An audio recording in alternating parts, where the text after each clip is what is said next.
They say love never dies, but in this town, it comes back to haunt you.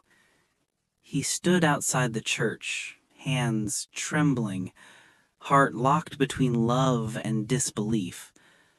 The bells rang like cruel reminders of every promise he'd ever made to himself. 10 years. 10 long years of waiting for her. And now she was walking down that aisle toward someone else. Her white dress shimmered in the afternoon sun of a small North Carolina town, the kind of place where everyone knew everyone's story. Everyone but his. No one knew how he'd drive by her house every Christmas just to see the light in her window.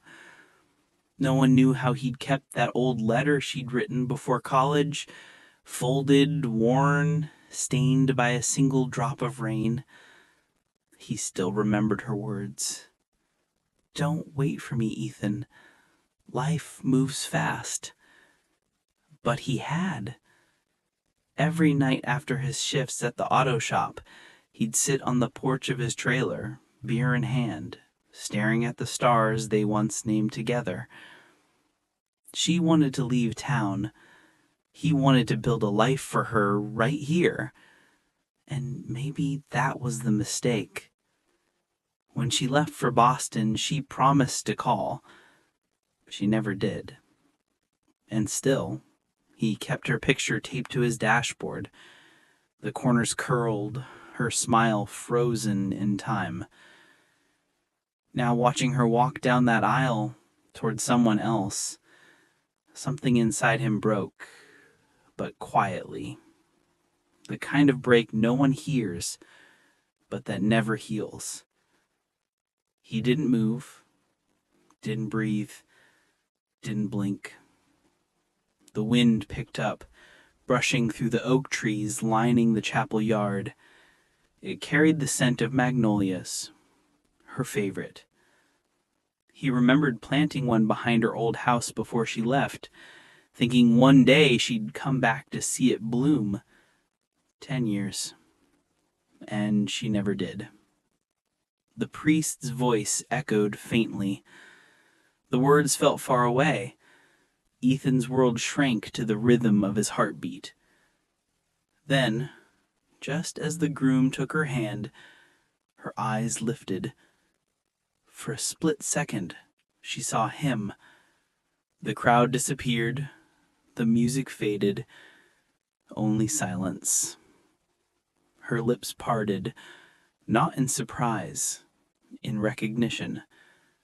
And something in that look, soft, guilty, trembling, said she'd known he was still waiting.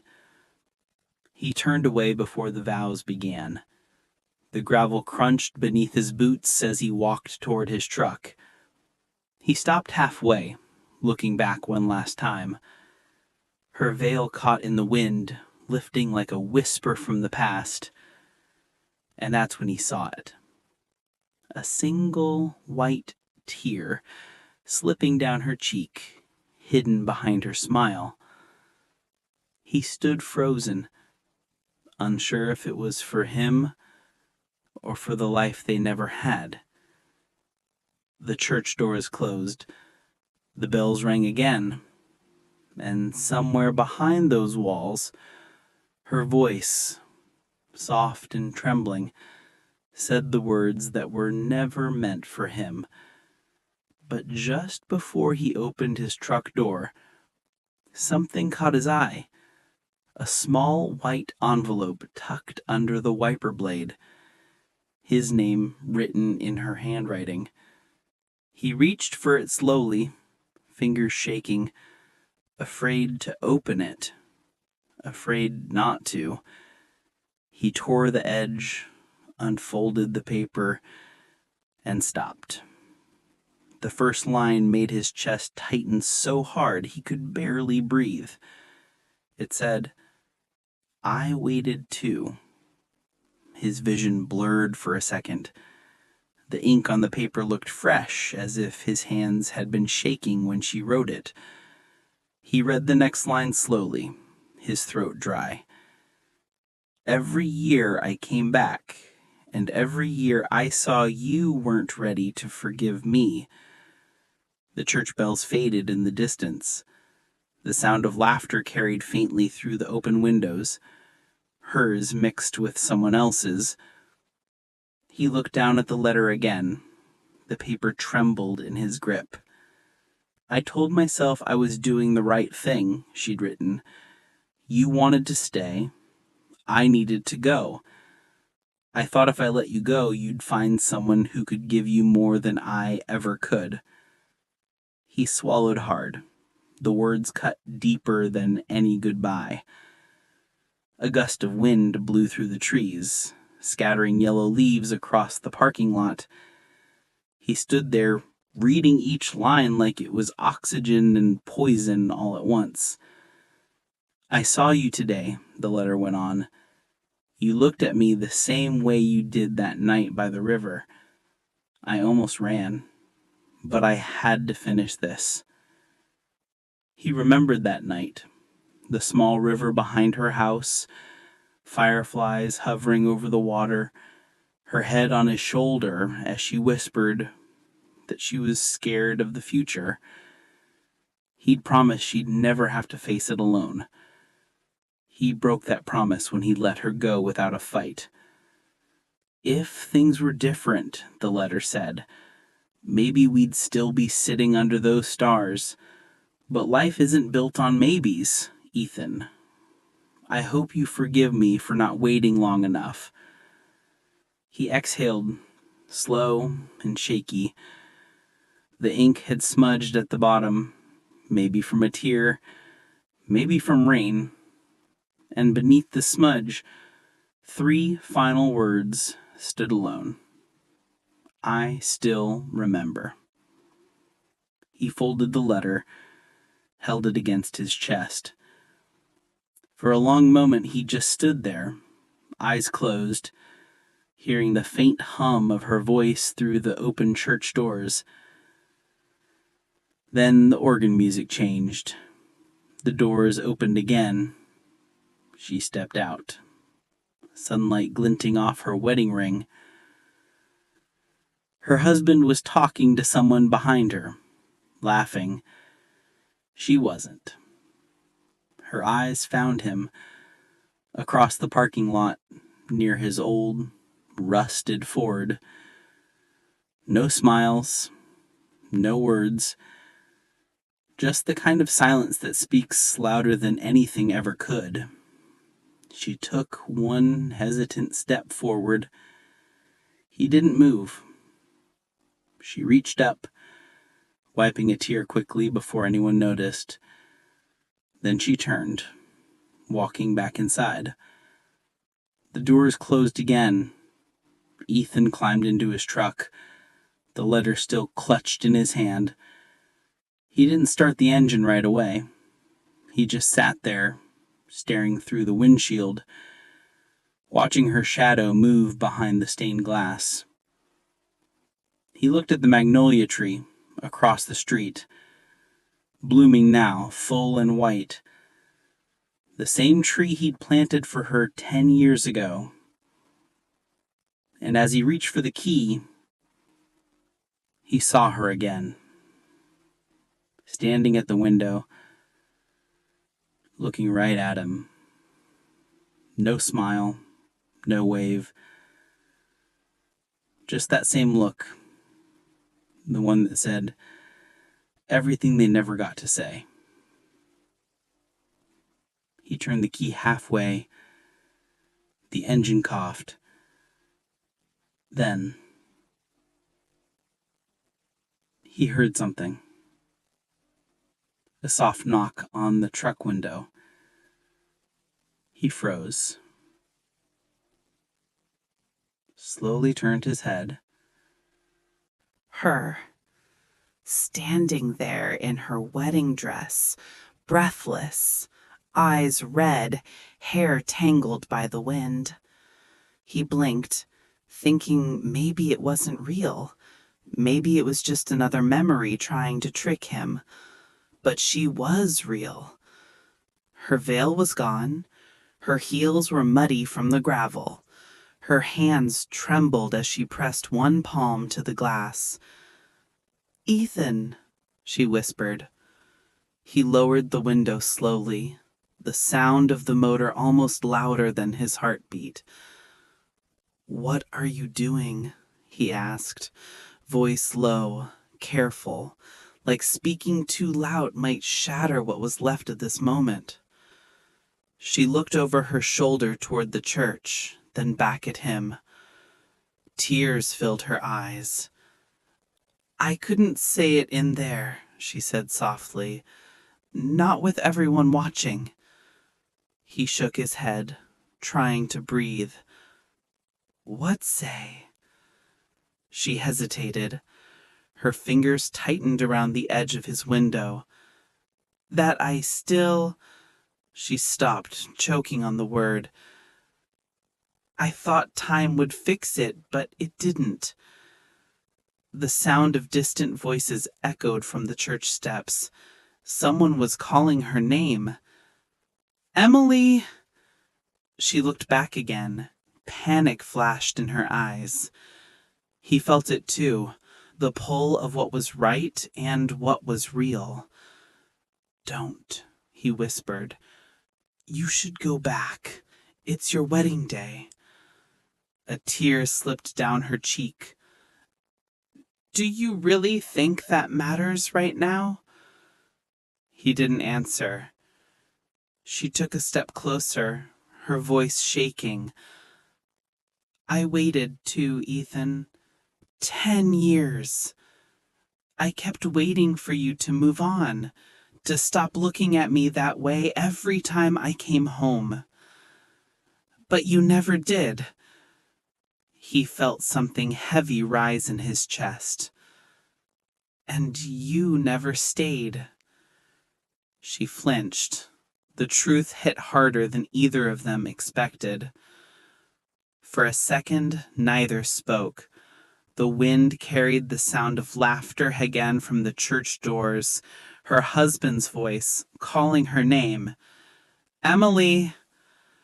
She turned slightly, tears streaming down her face.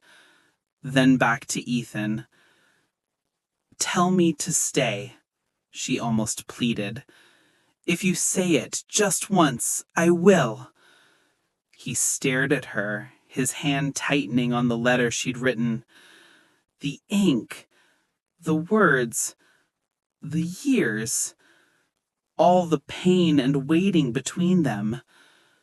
He opened his mouth, then stopped, because behind her, standing on the church steps, was the man she'd just married, frozen, confused, watching her standing beside Ethan's truck in her wedding dress. The world went silent. Emily's eyes widened as she realized he'd seen them. Ethan's breath caught, and for a single moment, one suspended heartbeat, none of them moved. Then the groom started walking toward them, slowly, steadily, his face unreadable. Emily looked at Ethan again, voice trembling. "What do I do?" she whispered. Ethan's hand still held the letter. He looked at her, at the man behind her, and finally said, "Go." The word barely left his lips, quiet but final, breaking her heart and his in the same breath. Her eyes widened, tears blurring the edges of everything. "Ethan." He shook his head, forcing himself to look away. "You have to go, Emily." For a moment she didn't move. She just stood there, torn between two worlds, the one she chose and the one that never stopped waiting for her. The groom's footsteps grew louder against the gravel, the sound sharp and steady. Ethan could feel the tension in the air, thick as thunder before a storm. Emily took a small, broken step backward, then another. Her gaze never left his. She looked like she wanted to say 1,000 things, but knew none of them would change what was already done. Finally, she whispered, "I never stopped loving you." The words hit him like a punch, soft but brutal. He closed his eyes, forcing the tears back, gripping the steering wheel so hard his knuckles turned white. When he opened them again, she was walking away, slowly, her white dress trailing through the dust, sunlight breaking through the clouds above her. Her husband reached her halfway, confusion turning to relief as she fell into his arms. Ethan turned the key. The engine roared to life, loud and raw, drowning out everything else. He looked at her one last time through the rearview mirror, her head resting on the other man's shoulder, her eyes still on him. Then he shifted into gear. The truck rolled forward, tires crunching over gravel, the letter still sitting on the passenger seat beside him. He didn't look back again. Not at her, not at the church, not at the life that almost was. The road stretched out ahead, endless and empty, cutting through the golden fields like a line between two worlds. He drove until the town disappeared in the rearview mirror, until all that was left was the sound of the wind and the memory of her voice saying his name. At the first stoplight miles away, he finally looked down at the letter again. The edges were torn, the paper creased from his hands. He unfolded it slowly, his eyes falling to the last corner, something he hadn't noticed before. A small drawing, a magnolia flower, and beneath it, in faint pencil marks, she'd written, "If you ever find this, come to the tree." He frowned. The magnolia tree, the one he'd planted behind her old house 10 years ago? The one that still bloomed every spring? He looked up through the windshield, back toward the road leading to the old neighborhood. For a long time he didn't move. Then, without thinking, he turned the truck around. The gravel spun beneath his tires. The sky began to darken. And as he drove toward the past, toward the place where it all began, he didn't notice the faint figure standing under the magnolia tree, waiting. The wind carried the scent of blooming magnolias long before he reached the old house. That smell, it hit him like a memory he wasn't ready for. Sweet, heavy, full of ghosts. He slowed the truck as the tree came into view, its white petals glowing faintly beneath the dim evening light. The place hadn't changed much. The wooden porch still leaned slightly to one side, the mailbox still tilted, her last name, Harper, barely visible through the rust. He parked by the curb, engine humming low, headlights cutting across the yard. That's when he saw her. A figure standing under the magnolia tree, arms crossed against the cool air. For a heartbeat, he thought it couldn't be her. Not after everything. Not after the vows, the letter, the goodbye. But she stepped forward, the soft crunch of grass breaking the silence. Emily. No veil this time. No bouquet. No wedding glow. Just the woman he'd loved his entire life, standing beneath the tree he planted for her. His door creaked open. He stepped slowly out, unsure if he was walking into a dream or something worse. "What are you doing here?" he asked quietly. Her voice was barely a whisper. "I told them I needed air." He almost laughed, bitter, quiet, disbelieving. "You just got married." She nodded, eyes glassy. "I know." The wind shifted, scattering petals between them. "Then why come here?" She looked up at the tree, her voice trembling. "Because this is where I left everything that ever mattered to me." He didn't know what to say. Every word that came to mind felt too small for the weight between them. Emily stepped closer, her shoes sinking slightly into the damp grass. "I saw you drive off. I thought that was it. But then I realized I couldn't let that be the last time." Her voice cracked on the last word. He swallowed hard, trying to keep steady. "You have a husband now, Emily. You can't—" She cut him off, tears breaking loose. "I know what I'm supposed to do, Ethan. I've done what I'm supposed to do my whole life." The sound of her voice shattered through the stillness, raw and desperate. She took another step forward, close enough that he could see the mascara streaks beneath her eyes. "You think I didn't come back for you all those years? You think I didn't drive past your shop every time I was home? I saw you, working late, sitting on that porch with your beer and your silence." He couldn't look at her. He'd built 10 years of walls around this moment, and every word she spoke was tearing them down. She took a deep breath, her voice soft now. "I waited too. Maybe not the same way, but I never stopped waiting for you to find me again." The night grew colder.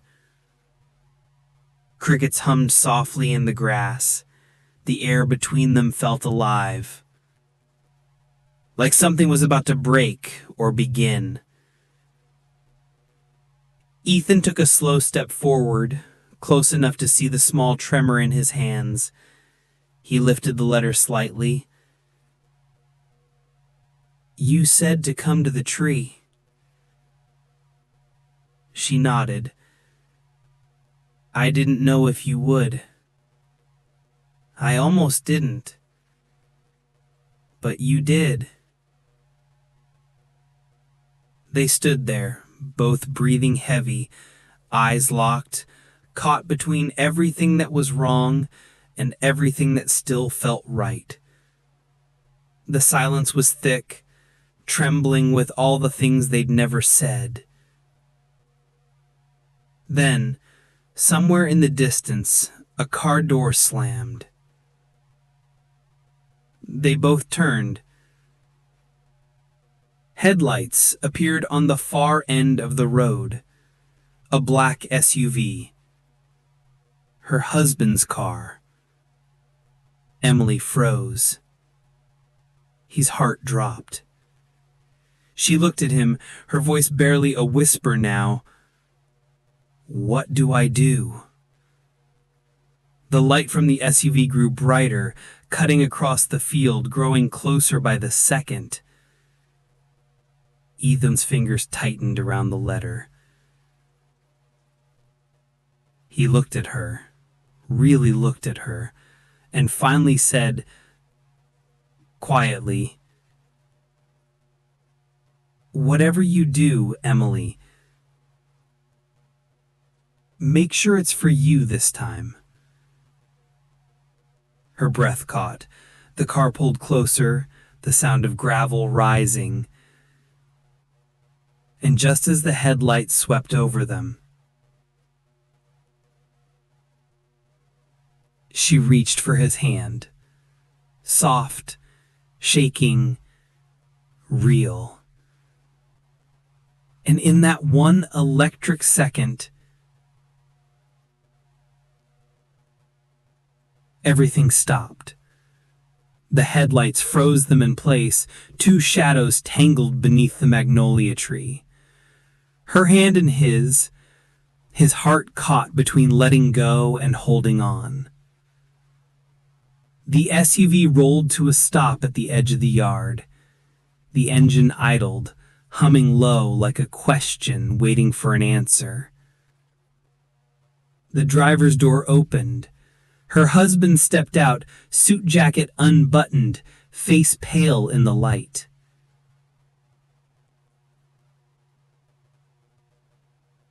"Emily?" She turned toward him, still holding Ethan's hand. For a moment she looked like she might run.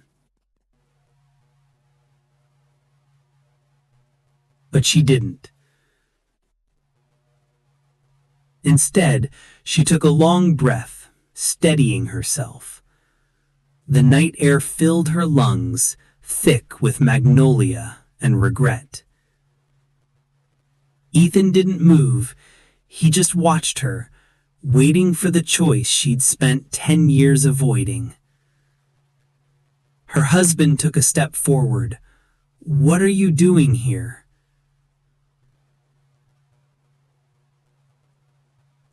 "I needed to see where I came from before I figure out where I'm going." Her husband looked from her to Ethan, then back again. "Do you love him?" The question hung in the air like thunder about to break.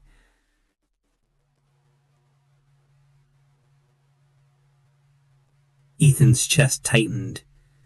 He wanted to say no for her, to make it easier. But Emily's eyes found his, and in them was the truth neither could bury anymore. "I always love him, but that's not the same as going back." Her husband's jaw clenched, but he didn't speak. He just nodded once. Slowly, like a man finally understanding something he didn't want to. Emily stepped back to Ethan. Her face was calm now, tired, but sure. "Maybe we were meant to love each other, just not to keep each other." He nodded, words caught in his throat. She reached up, touched his cheek gently, the way she used to. "Thank you for waiting." He smiled faintly, broken but peaceful. "Thank you for coming back." Then she stepped away, toward the car, toward her life. Ethan stood beneath the magnolia tree, watching as the door closed behind her. The SUV's lights swept across the yard, then disappeared down the road, swallowed by the night. Silence returned, soft, heavy, final. He looked up at the tree one last time. White petals drifted down like snow, covering the letter still in his hand. He unfolded it again, tracing the magnolia she'd drawn at the bottom. And for the first time in 10 years he smiled, not because she was his, but because he could finally let her go. He slid the letter into the soil at the base of the tree, pressing it gently beneath the roots. Then he whispered into the night,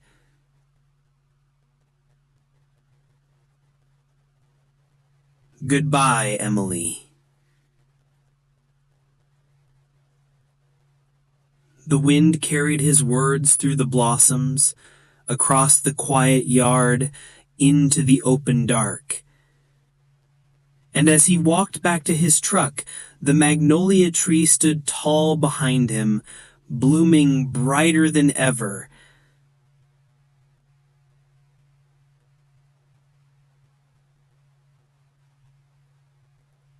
Its petals falling like the last pieces of a love that had finally found peace.